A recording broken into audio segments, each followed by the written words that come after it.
Olá, tudo bem com você? Vamos recapitular mais uma lição da Escola Sabatina. Lembrando que estamos já chegando ao fim do nosso trimestre. Estamos ainda estudando o livro de Gênesis durante esse trimestre. Lição de jovens, você já sabe, estamos estudando com ela o livro, a carta de Tiago. E sempre costumo colocar no meu canal, no meu blog, outraleitura.com.br, os vídeos que a doutora Maura Brandão faz com um resumo da lição. Ela posta toda semana no canal dela, o Confissões de Crente, esses comentários. E aqui no meu canal você tem então os comentários da lição dos adultos. Próximo trimestre teremos aí uma nova lição de jovens, vai tratar do tema do sábado. Vem material bom por aí, faça planos de fazer a sua assinatura, ter o seu alimento diário, porque a lição, você já sabe também, tem como propósito nos incentivar a ter um contato diário com a palavra de Deus. Neste sábado, às 15 horas, dia 11 de junho, às 15 horas, próximo sábado, eu vou conversar com um irmão angolano que tem um testemunho muito impressionante. Um ex-satanista que entregou sua vida a Cristo e foi libertado, resgatado do reino das trevas. Ele acabou de lançar um livro, o Gabriel Estevão acabou de lançar um livro, já estará à disposição também, nós vamos mencionar isso na live, ali no sábado à tarde, como você pode adquirir esse testemunho impressionante de alguém que foi libertado do reino das trevas. Dedicado a Satanás antes de nascer, ele foi arrancado das garras do mal por Jesus. Então, sábado, dia 11, às 3 da tarde, não perca, no meu canal, essa entrevista com o irmão Gabriel. Vamos lá, lição dos adultos sobre Gênesis. Estamos aqui avançando nas histórias, aprendendo lições dos personagens, dos heróis, das famílias, analisando seus fracassos, suas vitórias também, e procurando aprender por contraste dos seus erros, ou então imitando, adotando também aquilo que eles fizeram de correto. Isso é um aspecto muito interessante da Bíblia. Ela, diferentemente de outros livros, como autobiografias, por exemplo, ela não mascara os erros morais, as quedas de seus personagens, de seus heróis. Ela apresenta a verdade nua e crua, como tem que ser, e mostra, na verdade, a coisa mais importante que temos ali é que ela mostra a atuação de Deus na vida dessas pessoas e como Deus as resgata, as coloca de volta no caminho certo. A lição dessa semana focalizou a história de José, mas também fala de Judá, de Tamar, até porque a história de Judá e Tamar está intercalada, está ali no meio da narrativa sobre a história de José, e já veremos aí o motivo por que isso acontece. O verso principal é Gênesis 37:19, que diz: os irmãos de José disseram uns aos outros, lá vem o grande sonhador. Por que eles tinham esse ciúme todo de José? Por que eles tinham essa aversão ao irmão? Bem, a lição aqui na parte de domingo, ela mostra como a família era um tanto disfuncional, como Jacó e a esposa não agiram corretamente no que diz respeito ao tratamento dispensado aos filhos. E, obviamente, eles, especialmente Jacó, manifestava predileção por José. E isso não é correto, e isso despertou realmente nos irmãos esse ciúme todo. E aqui na lição diz que ele chegou a fazer para José uma túnica talar inteira, vestimenta de príncipe, uma indicação da intenção secreta de Jacó de elevar José a o primeiro filho de Raquel, à condição de primogênito. José era o primeiro filho de Raquel e não era o primeiro filho de Jacó. Ele teve o primeiro filho com Lia, você lembra da história? Mas, no íntimo, Jacó pretendia colocar José em uma posição mais elevada, exaltá-lo. Não é de admirar, então, que seus irmãos o odiassem tanto e não pudessem nem mesmo ter conversas pacíficas com ele. Além disso, José levava relatórios ruins a seu pai sobre qualquer comportamento repreensível de seus irmãos. E ninguém gosta de delatores, não é verdade? De dedo duro, como se diz, E José sempre fazia isso, levava para o pai aquilo de errado que os irmãos faziam. E ainda, para piorar a situação, José começa a ter aqui, bem novo ainda, sonhos, e num desses sonhos ele viu a si mesmo numa posição de destaque em relação aos irmãos e aos próprios pais. Isso deixou os irmãos muito irritados. O próprio pai repreendeu José, embora tenha guardado aquilo na memória, no coração, porque viu que talvez a coisa fosse realmente séria, né? A lição termina aqui convidando a gente a ler Mateus 20, 26 e 27 e pergunta assim: que princípio crucial é revelado nessa passagem e como podemos aprender a manifestar em nossa própria vida o que ela ensina? Então fica aqui um convite para que nós possamos, né, meditar em Mateus 20, 26 a 27 e também para que nós possamos orar por nossa família, para que essa disfuncionalidade toda, né, que observamos em algumas famílias da Bíblia, não seja uma realidade em nosso lar. Temos tantas orientações, na verdade. Você que é casado já leu, por exemplo, o livro Lar Adventista, de Ellen White? Casa Publicadora Brasileira tem vários livros sobre família. Por sinal, nesta semana estamos aí na semana de ofertas, né? Por que não dar uma conferidinha lá no site cpb.com.br, vá à seção família e observe ali quantos títulos há que podem ajudar você a ter uma família melhor, a ser um melhor pai, uma melhor mãe, um melhor filho, enfim. Deus nos concedeu muita luz a respeito disso. Segunda-feira, o ataque a José.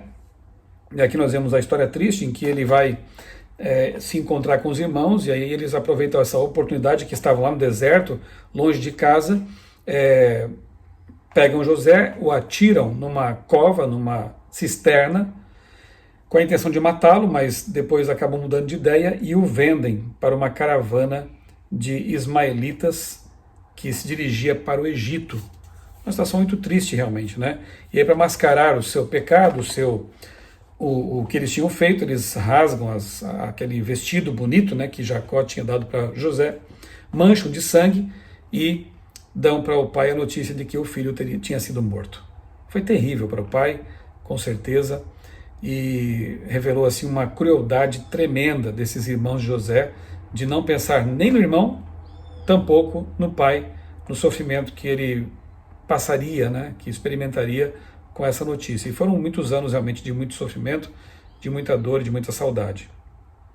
Terça-feira trata daquele incidente que está ali no meio da narrativa, Judá e Tamar, para que depois a narrativa seja retomada, né, e volta a contar sobre a história de José, e aí quarta-feira retoma então a história de José. A história de Judá e Tamar também é trágica, né, uma história muito triste, muito complicada. Judá encontrou uma esposa cananeia. Na verdade, eu entendo que o autor, Moisés, procura fazer um contraste até entre o caráter de Judá, torto, que não buscava as coisas de Deus, mesmo no seu casamento mostrou isso, né? Buscou uma cananeia e não uma mulher israelita, como era a orientação de Deus, enquanto José sempre se pautou pela vontade de Deus. Daqui a pouco eu vou ler para vocês aqui um trecho de um livro de Ellen White, em que ela fala o que determinou realmente essa fidelidade toda de José, mesmo longe da família, longe do seu povo. Mas aqui então temos um contraste de Judá, uma pessoa inconstante, uma pessoa que não estava preocupada em ter uma comunhão com Deus, e José, alguém que em circunstâncias muito piores, probantes, tristes, decidiu ser fiel a Deus. A Bíblia sempre apresenta a questão da escolha, na verdade, e não importa o ambiente onde estejamos, as circunstâncias, o que temos que fazer é ser fiéis a Deus. Bem, sejamos como José e não como Judá, né? Ele se casa então com essa mulher cananeia, e com ela ele teve 3 filhos, Onã e Selá. Judá deu a cananeia Tamar como esposa a seu primogênito, a fim de garantir a genealogia própria. Quando e Onã foram mortos por Deus, por causa de uma maldade deles, de uma impiedade deles, Judá prometeu o seu último filho, Selá, a Tamar. Só que a promessa não foi cumprida, os anos foram se passando e Judá não cumpria a sua promessa. Tamar então decidiu se disfarçar de prostituta para forçá-la a cumprir a sua promessa.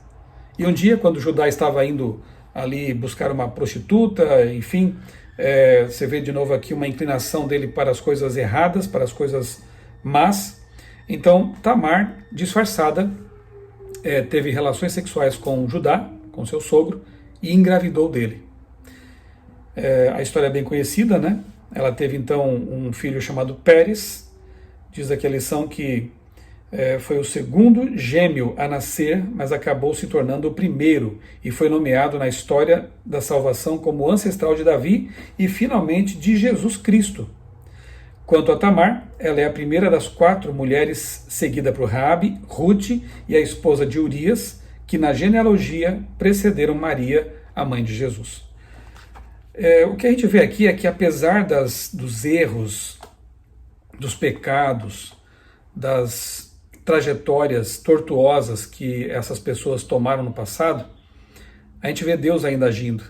E ele inclui essas pessoas na genealogia de Cristo, o que nos traz assim muita esperança, porque mesmo nós também sendo pessoas de uma vida muitas vezes tortuosa, erramos mesmo não querendo, cometemos erros como pais, como filhos, como cidadãos, como membros de igreja, nós podemos nos voltar para Deus, nos arrepender dos pecados e pedir que Deus conserte as coisas. Nós podemos também ser tidos como herdeiros das promessas em Cristo, como esses aqui também foram ascendentes de Jesus. Quarta-feira, como eu disse, a narrativa sobre José é retomada, e aí nós vemos realmente o contraste gritante entre Judá, o ímpio Judá, e José, o fiel jovem que foi levado cativo, preso, escravo para o Egito. A história de José e de Daniel, ela acaba se assemelhando bastante, porque ambos foram levados de sua casa paterna, de sua terra natal, para uma terra distante, no caso de Daniel para a Babilônia, José, Egito, milhares de quilômetros de distância, bem jovens ainda, podendo se revoltar com Deus, podendo pensar assim, quer saber, eu estou longe dos meus pais, da minha igreja, aqui eu vou fazer o que eu quiser e vou aproveitar os prazeres dessa terra. Mas eles não foram assim. Eles decidiram firmemente não se contaminar, como é o caso de Daniel e também de José, como a gente percebe aqui, No caso aqui de José, fica bem clara a sua decisão de ser fiel quando ele é levado como escravo para a casa de um oficial egípcio chamado Potifar. José, de tão fiel que era, tão caprichoso nas coisas que fazia, ele acaba sendo colocado pelo seu senhor, o Potifar, como responsável por todas as coisas em sua casa. Ele tinha ali sob seu domínio tudo. Obviamente que não a esposa de Potifar. Mas certa ocasião, essa mulher, ela tenta José a se deitar com ela, a ter relação sexual com ela, e ele rejeita essa tentativa, E o interessante é que ele diz que como poderia pecar contra o meu Deus e contra o meu Senhor também, mas contra o meu Deus. Note que mesmo antes de as tábuas da lei terem sido dadas lá no Sinai, José já tinha noção de que fornicação e adultério são pecados, que consistem em quebrar a lei de Deus. Porque o mandamento da lei de Deus, o 7º mandamento, diz que temos que ser fiéis ao nosso cônjuge, temos que guardar o sexo para o contexto do casamento. E José sabia que isso é pecado. Isso quer dizer que os hebreus já tinham, obviamente, a noção de que os mandamentos de Deus, eles existiam e deviam ser guardados. Lá no Sinai, no capítulo 20 de Êxodo, eles são apenas colocados de forma permanente, digamos assim, em texto, pelo dedo de Deus, em tábuas de pedra. E José foi firme em sua decisão. E acabou sendo feita uma falsa acusação de estupro contra ele. A mulher de Potifar o acusou de ter tentado violá-la, e assim ele acabou sendo preso. Ellen White comenta que Potifar sabia que sua esposa era uma mulher ímpia, uma mulher infiel, e José só não foi morto mesmo porque ele até acreditava na honestidade do seu servo, mas por uma questão de honra teve que enviá-lo para a prisão. Aqui no fim da lição há uma pergunta. Leia Gênesis 39, 7 a 12. Como José resistiu aos avanços da esposa de Potifar? Porque ele disse que fazer o que ela pedia seria um pecado contra Deus. Que compreensão José mostrou sobre a natureza do pecado? Uma compreensão muito clara, do que é pecado. E o mais interessante, é dito no texto que ela tentou José várias vezes e ele se desviava. Então, José não venceu essa tentação no momento do desespero ali, naquela hora em que a tentação se apresentou, Ele era uma pessoa que já mantinha comunhão com Deus. E por causa disso, quando o pecado se apresentou, quando a tentação se apresentou, ele conseguiu fugir pelo poder de Deus daquela tentação. Ele poderia pensar, ninguém está olhando mesmo, eu estou longe de tudo, eu posso até ser beneficiado, quem sabe financeiramente ou em termos de benesses aqui na casa do meu patrão, se eu tiver um caso com a esposa dele. Mas não, ele não negociava princípios. E esse é um grande exemplo que José nos traz, né? Ele era fiel a Deus acima de tudo e se desviava do pecado. Se ele sabia que o pecado estava naquela direção, ele ia para outra direção. Isso é uma lição para nós também. Antecipar as coisas. E no momento de surpresas, quando somos surpreendidos por alguma tentação, a nossa comunhão com Deus deve ser tão íntima a ponto de nós rejeitarmos o que é pecaminoso e nos apegarmos às promessas de Deus e ao poder que Deus concede para vencer. E quinta-feira, os sonhos do faraó.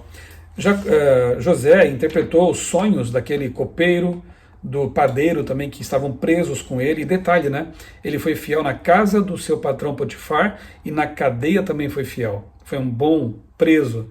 E por causa dessa fidelidade, desse comportamento, ele foi colocado ali também para cuidar das coisas ali e ajudar o carcereiro, né? E ele interpreta então os sonhos do copeiro, do padeiro. Isso faz com que posteriormente ele seja libertado e interprete também os sonhos do rei. Lembra dos sonhos do rei? Das vacas gordas, vacas magras, das espigas, isso representando aí 7 anos de fartura, 7 anos de fome. E José, então, com essa interpretação que o rei percebeu ter vindo de Deus, foi colocado no cargo de governante de todo o Egito, abaixo apenas do faraó.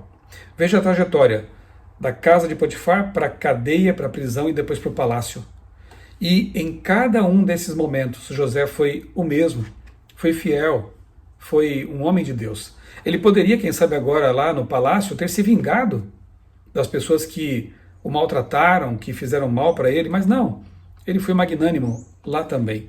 E na verdade abençoou toda a terra do Egito, graças à sua sabedoria, à sua comunhão com Deus, ao fato de ser um homem íntegro. Como podemos aprender a confiar em Deus e nos apegar às suas promessas quando os eventos não parecem nada providenciais e Deus parece estar em silêncio?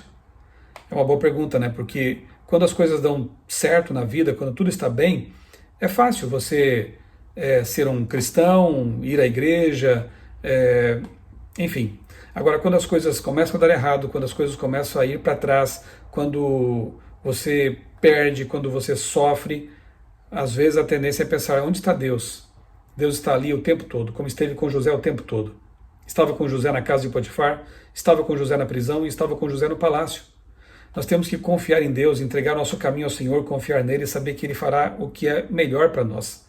E como diz Ellen White, quando olharmos para trás, no fim da história deste mundo, às portas da eternidade, quando olharmos para trás, vamos reconhecer que Deus foi bom todo o tempo.